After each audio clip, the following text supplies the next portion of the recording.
Good morning, fam! Welcome back to Erica's EDC, and today we have a very interesting video to make.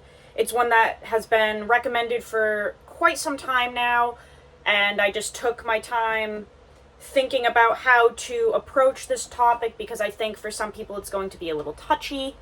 Guys, today we are talking about Benchmade versus Spyderco. And I think the reason this is such a hot topic and so kind of conversed about in the EDC community is because these are the two biggest competitors in most people's opinion in the realm of EDC pocket knives. So this is going to be a video where you can just turn it on, listen to it at work while you're drinking your coffee, taking a shower, I don't care.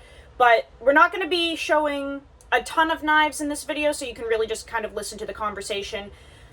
This is not intended to ruffle any feathers. I'm going to approach this in the most respectful way possible and predominantly based off of facts as opposed to opinions. So I am going to be bringing some research into this topic. These are points in the conversation that you can actually research and look up and find the paperwork for. Okay, so not opinions. We're not starting shit fires here. Kind of just factual stuff, okay? So, let's just talk about why these are the biggest competitors in the knife community currently, okay? Benchmade and Spyderco are very similar in the fact that they are production companies that are pumping out innovative designs, and they are pretty kind of cutthroat head-to-head with pricing, releases, and just trying to hit that mainstream market of geometry, design, kind of being not flashy, but eye-catching. They're very similar in that aspect, right? And a lot of people like both of these companies. It's not like they are custom. They're just very mainstream. Now, there are some pretty big differences between both of these companies. We know for a fact that Spyderco has a better heat treat protocol. They have a way wider steel selection, and generally speaking, their knives have better, cutting geometry compared to Benchmade. Those are facts. It's not like Benchmade is offering us K390, 15V, 10V, S110V, Magna Cut. They're not doing any of that, right? It's just not happening. Maximate, we are not seeing that from Benchmade. So for a fact, Spyderco genuinely gives us a wider steel selection. And also, generally speaking, thinner geometry. They do a lot of full flat grinds like this beautiful Delica here, or this Native 5 lightweight. And with Benchmade, we're getting a lot of flat grinds.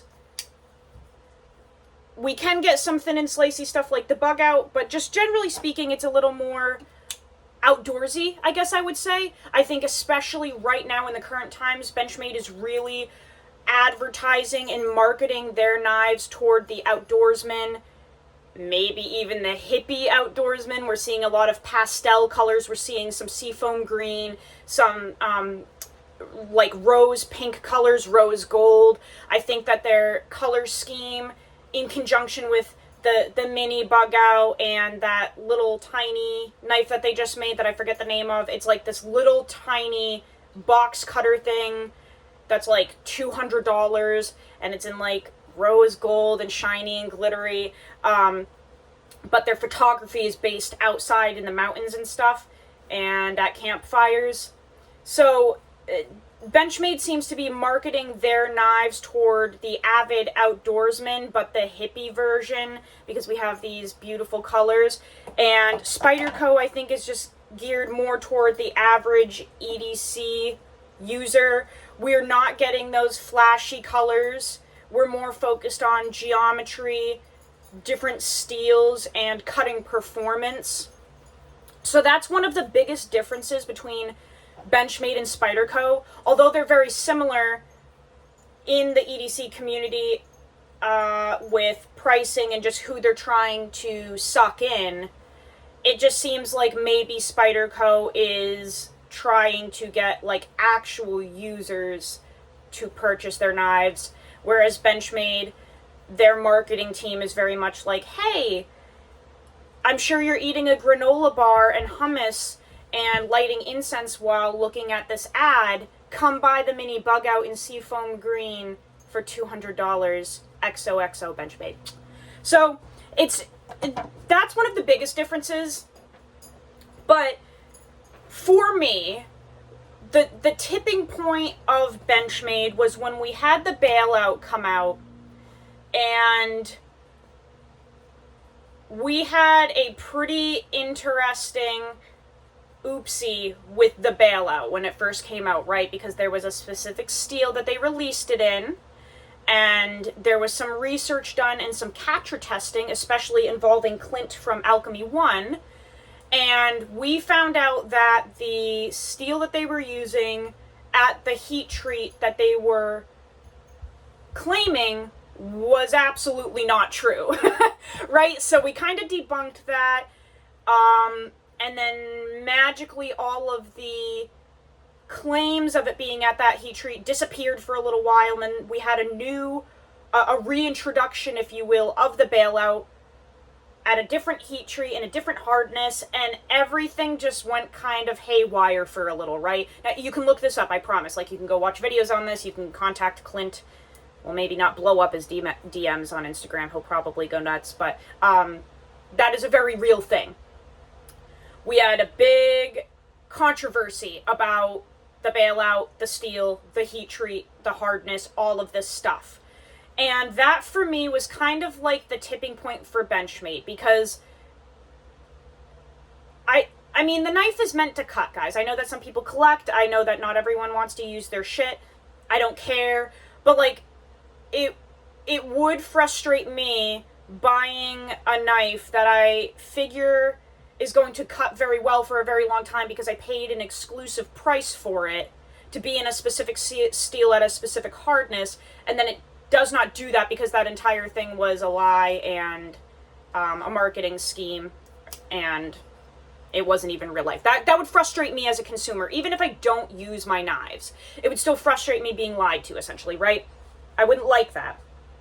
So that was like the beginning for me of being a little skeptical of Benchmade, and I really stopped buying their knives. I just mentioned in a video yesterday that I have a couple models. You know, I have the Bug Out, I have the Mini Grip, I have the 940.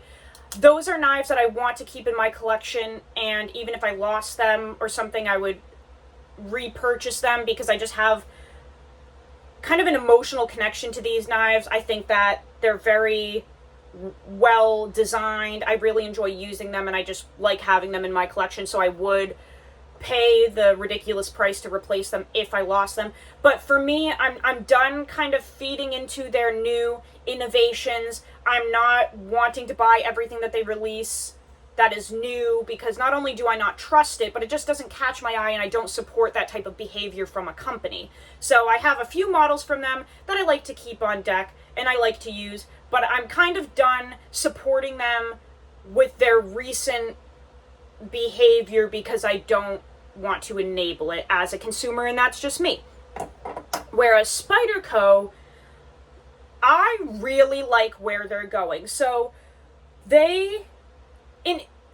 now we're kind of moving into opinions for a hot second. In my opinion, Spyderco, their main goal is to make the consumer happy and listen to them and be genuinely innovative, seeing a knife as an actual cutting tool. Now, let's go into some actual facts. Number one, Spyderco offers the most steel options in comparison to any other high production company that we know of. Spyderco has access to, like I said earlier, Maximate, K390, 10V, S110V, 15V, Magna Cut. I mean, the list just goes on.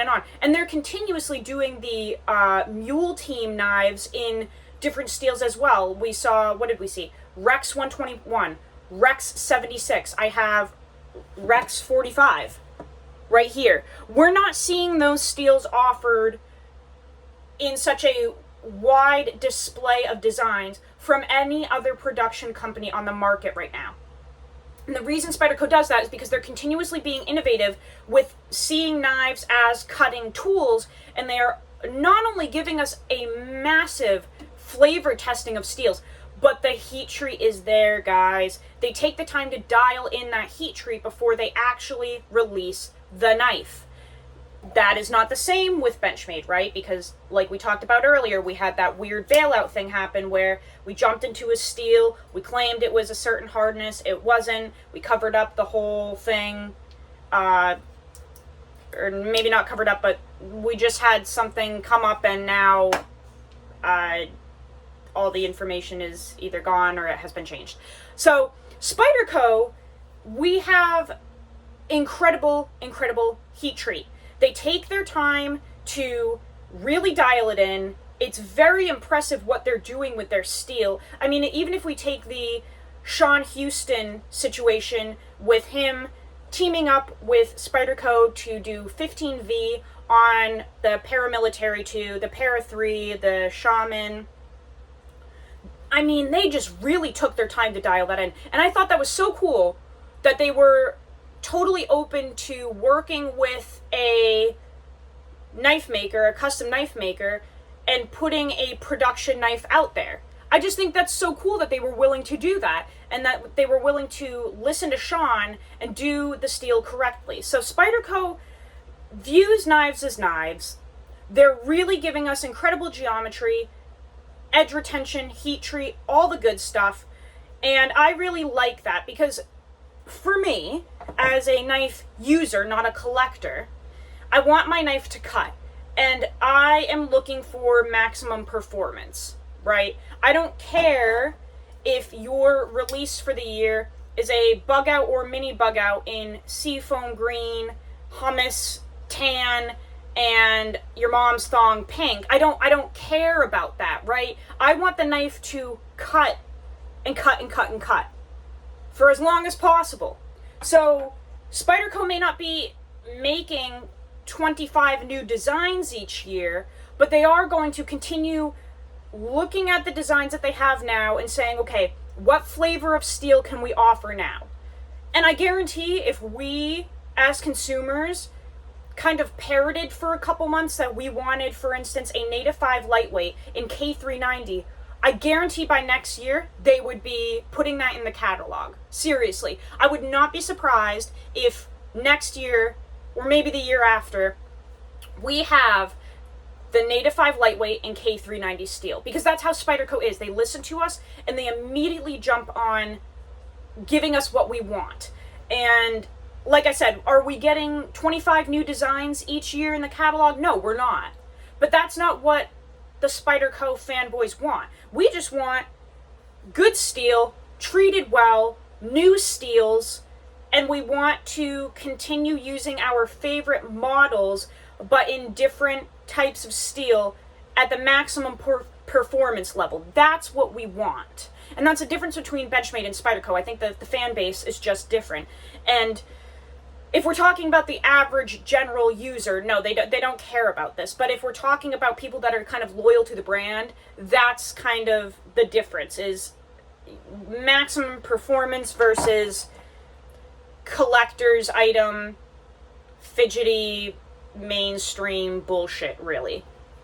So, if you're wondering which one I like better, which is such a dangerous question to answer, as a user, as someone that views knives as tools, as someone who buys a knife to cut items with, Spyderco 100% has my heart. And that's hilarious because 3 years ago I couldn't stand them. I was obsessed with Benchmade. Spyderco was not my jam. I thought that their designs were ugly. I tried a Para 3 and couldn't stand it. But that was coming from a mindset of looking at this knife and being like, oh, it's ugly, like, I don't like it. And over time, with the support of you guys pushing me to try them again, I, got a couple more Spydercos, actually put them to work, gave them time and used them, and I have really learned that these are designed to be used. So, aesthetically speaking, are they pretty knives? No, they're not. They don't look as good as a Benchmade bug out. I mean, look at the difference. I think that the Benchmade bug out looks way better than the Spydercos. I think this is beautiful. I think that this is a gorgeous design. I think it's simple, elegant, thin, and it looks very cosmetically pleasing. But when we get down to performance, which one is going to perform better? Which one? Well, the Native 5. Not only because ergonomically it makes a ton of sense, has a crazy strong lock, but the steel. We have Rex 45 right here. This is going to outperform this S30V, probably burnt Benchmade any day. What about the K390 Delica? Which one's going to win? Well, the K390 Delica. We have a really strong lock on this one too, but also we have that K390. We have a full flat ground K390 blade from Seki City, Japan. That is going to blow the S30V Benchmade out of the water any day. Which one's more expensive though? The Benchmade bug out. I don't understand how they come up with their pricing. I genuinely don't. It's crazy that this Delica, in the same handle material as the bug out, with a steel that is light years ahead of this one, this is cheaper. I think this is like $135 or something. The Benchmade bug out is literally like $180 for S30V blade steel. That is ridiculous. That is absolutely ridiculous. I mean, you can get nearly the same ergonomics from Spyderco in a way better blade steel for a way cheaper price. Because with the Benchmade, you're essentially paying that butterfly tax. That's what people want, and Benchmade knows that, so they are continuously just creeping up their prices, seeing if people will still buy, creeping up their prices, still seeing if people will buy. Eventually they're going to get to a point where nobody's buying, right? And they're going to drop them back down, but they're playing the game right now and people are still buying them because the boys that have man buns and pants that are too short for them are indeed buying the Benchmades still because it's in seafoam green. So Spyderco has my heart. This is just, they know what they're doing. They're gearing their knives toward the actual user. I really appreciate that. All jokes aside, like, I said in the beginning of this video, we're going to try to be respectful, and, we're making jokes about hummus and man buns, but those are just jokes, guys. Like, we're just being silly here.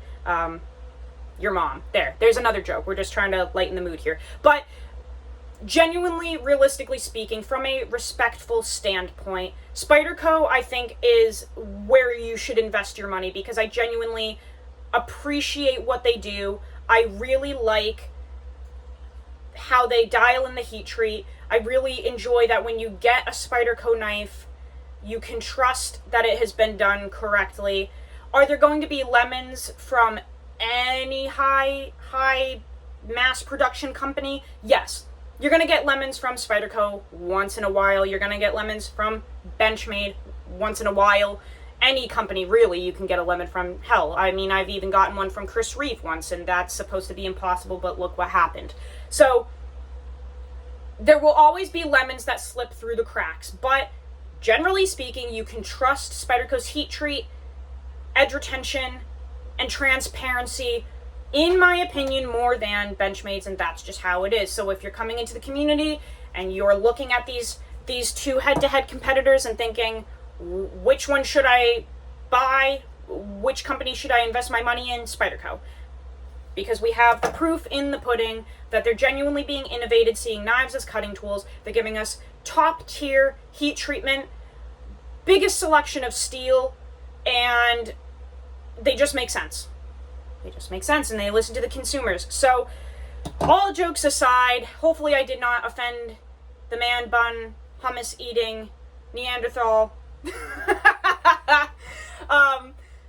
Yeah, we gotta add some jokes in there. But seriously, all jokes aside, I actually really like Spyderco more, and they really have won my heart over, because I used to be the biggest fan of Benchmade, and I said I would never stray from them, and I have. I kind of just have, and I'm just kind of done with them. Other than my beloved couple models, I'm just kind of done with what they're doing and where they're going as a company.